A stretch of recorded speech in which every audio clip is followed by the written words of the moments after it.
眼嘅弧度一般就可以分成兩種啦，無論係邊一種嘅弧度形狀，嗰個高度都係可以自由調節嘅。咁第一種弧度呢，就係三角形，第二種呢，就係呈半圓形。三角弧度嘅眼睇落去就更加透亮，但係都會令到你刻出嚟嘅眼紋變形。半圓弧度嘅好處就係還原眼紋啦，但佢一嚟冇咁光，二嚟就非常之容易頂眼框。所以一般嚟講比較常見嘅都係三角形嘅弧度。透過調節弧度嘅高低去貼合唔同嘅需求。咁我今日都係淨係會教三角形弧度嘅啫。咁首先講一個萬能嘅 tips 啦，就係你點樣去使用你嘅 UV 膠。我就習慣揾一個完全避光嘅樽仔啦，然之後倒啲 UV 膠落去，用嘅時候呢，就拎牙籤一滴一滴咁撩過去。用呢個方法可以大大減低氣泡產生嘅機會。滴弧度嘅第一步就係將呢個 UV 滴到同呢個眼睛嘅表面持平。喺呢個步驟 UV 膠基本上就覆蓋住所有嘅遠圖，然後就拎佢照燈硬化。第二步就係準備一個透明嘅膠兜同埋雪條棍，仲有 Blu Tack，將 Blu Tack 黐喺雪條棍上面啦，然之後再將兩隻眼貼上去。要注意就係千祈唔好貼到歪嚟歪斜，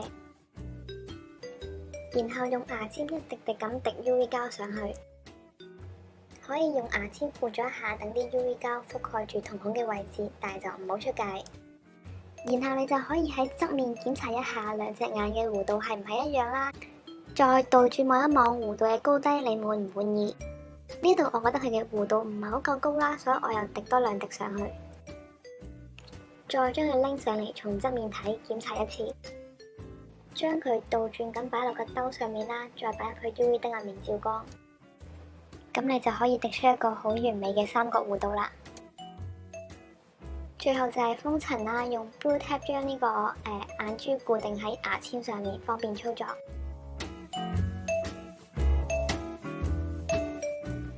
將佢浸落 UV 膠入面，等佢自己滴走一兩滴多餘嘅 UV 膠先。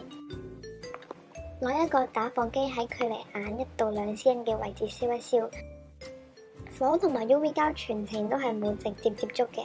加熱完之後佢會變稀啦，就會自己滴多一兩滴多餘嘅膠出嚟，咁亦都可以幫助消泡嘅。如果你覺得膠都係太厚啦，就可以揾支筆擦扶咗一下，擦走多餘嘅膠。最後喺燈光下面檢查一下佢有冇一啲唔均勻嘅地方，冇嘅話就可以拎去照燈硬化啦。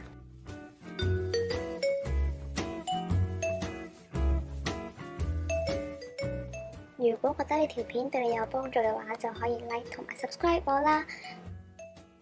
想買我嘅眼呢，就可以 follow 我嘅 Instagram。